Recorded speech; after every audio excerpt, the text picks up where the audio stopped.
mahirap po. These are dangerous times for the political opposition. Sapagkat ibang klase po talaga itong pamahalang ito. Sapagkat they're now in a panic mode. They're circling the wagons, so to speak. Sapagkat nakikita po nila ang katapusan ay malapit na. Ang akin pong ipakikilala ay umukit na ng pangalan sa kasaysayan ng bansang Pilipinas. Si Ferdinand Sumagi Topacio ay tanyag bilang batikang abogado, film producer, singer, dancer.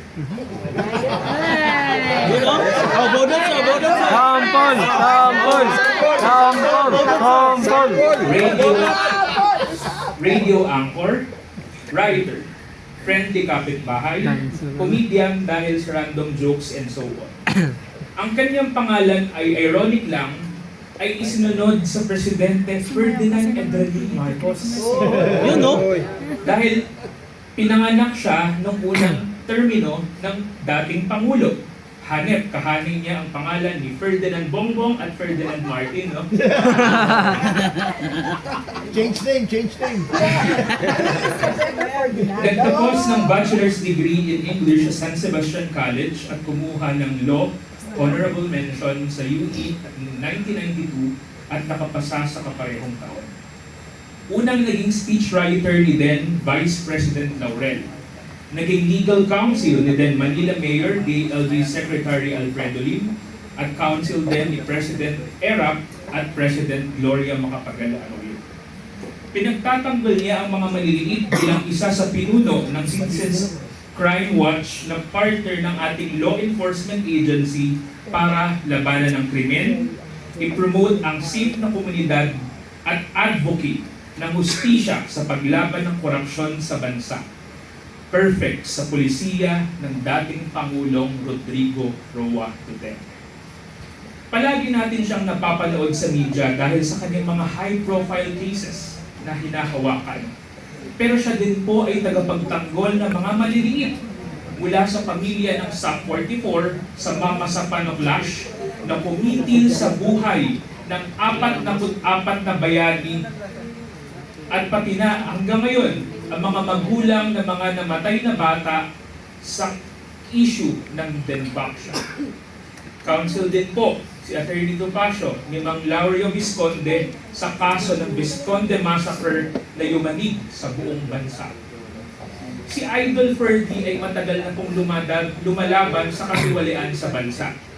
Bilang public interest lawyer, isa siya sa petitioner sa Korte Suprema, ang Topacio versus House of Representatives, na kung saan kine-question ang maanumalyang 100,000 pesos focus bonus ng mga congressman noon pong 1991.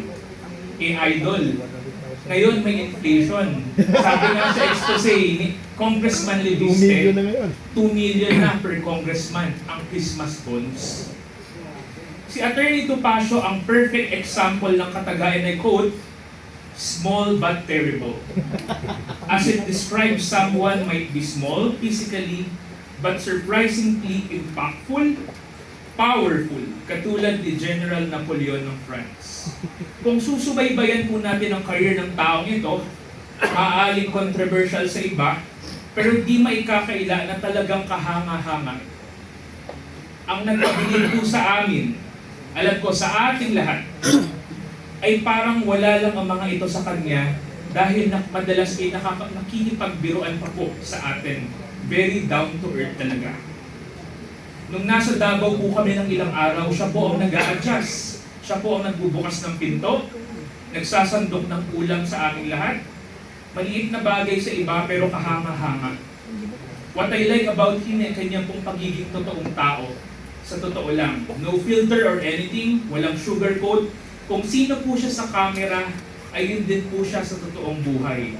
Malayo sa iba na iba ang ugali sa personal.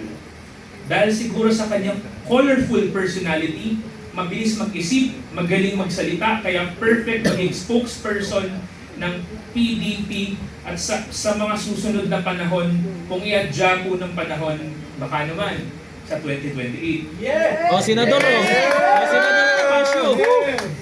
pwede pong makipagtagi sa talino kay Senator Lito Lapid sa Senado.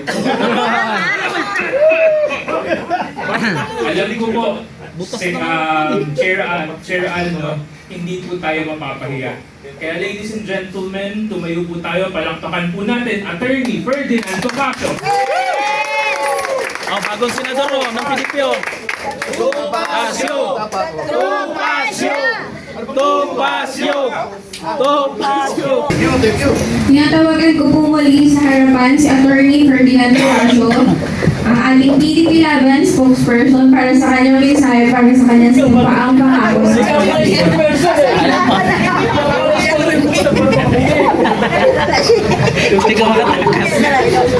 Wala ka na ituturo, sir. Wala ka na may tuturo.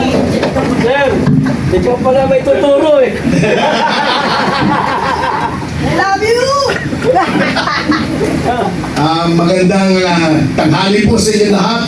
At unang-una, maraming salamat kay Ginoong Lester Olalia sa kanyang napakagandang pagpapakilala. Hindi ko lang alam kung pinupuri niya ako o niyayari niya ako kasi doon sa kanyang pagpapakilala, binilang ko eh. 5 beses niyang sinabi yung maliit, yung word na maliit. Bago meron pang down to earth. Oh. Hindi ko alam kung sinasadya eh. Anyway, alam niyo po, just to be very brief because I know we're all looking forward to hearing dito sa ating batang-batang magiging Bulacan chairman, si Ginoong Jad Racal. Ang nais ko lang itanong sa kanya, ready ka na ba, Sir Jad? Sapagkat alam mo, dito sa mga panahon ito, kapag ikaw ay nagiging kritiko ng gobyerno kung ano-anong kaso ang isinasampa sa iyo, nagiging libelous ka, nagiging seditious ka, katulad namin ni Jimmy Bondok. May kaso na naman kami bago, a few days ago, inciting to sedition.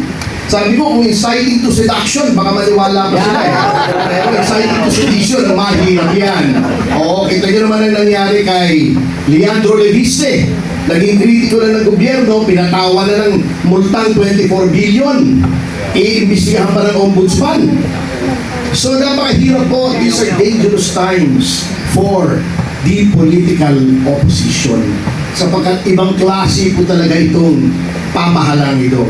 Sapagkat they're now in a panic mode, they're circling the wagons, so to speak. Sapagkat nakikita po nila ang katapusan ay malapit na. Alam niyo po, ang gusto ko rito sa PDP, I was never a member of any other party except for the Nationalista Party. At pareho rin po ang plataforma. Federalism. Yan ang isang nagustuhan ko sa PDP. Ang isa pa nagustuhan ko ay yung consultative democracy na nasa plataforma nila. Na walang nagdidikta, kinokonsulta lahat. Naalala ko tuloy yung storya, ewan ko kung totoo ito, tungkol sa consultation. Meron daw isang trip si Pangulong Marcos Jr. out of town.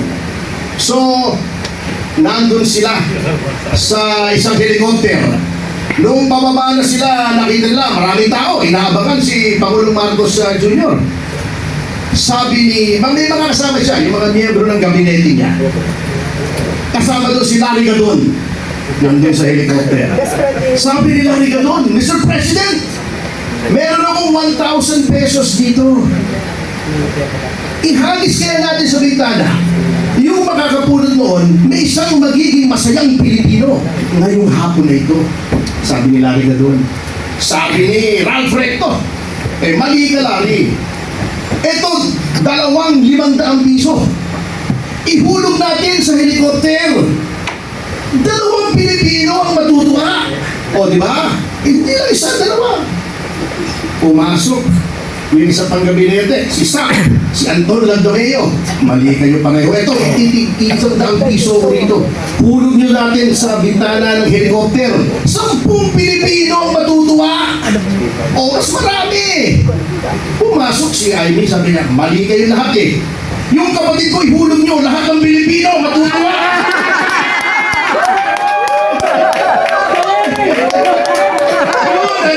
Consultative democracy. Consulta kung sino mas maraming Kaya ito ko ay nagaganap na rin.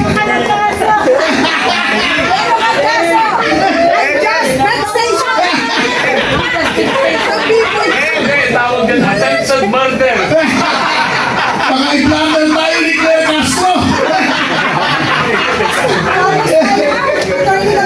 Tayong lang dito, accessory sa Lahat ng tumawa daw. Si Dixon. Sabi ni John D. Lemuria. Parang sumigaw ng Marcos resign. Bagong kaso na naman, attorney! Anyway, magtatapos na po ako because I want to give way to someone whom I truly admire. Sapagkat itong tao ito, batang-bata pa pero nasa puso na niya ang talagang paglilingkod sa bayan na sabi ko nga hindi madali ngayon. Alam nyo, ito, I don't want to wax poetic, pero naalala ko sa kanya yung sinabi ni Rizal sa kanyang ultimo adios. Doon sa 5th paragraph, kung hindi ako nagkakamali, nung sinabi ni Rizal, ito yung pangarap niya, this was the dying wish of Rizal.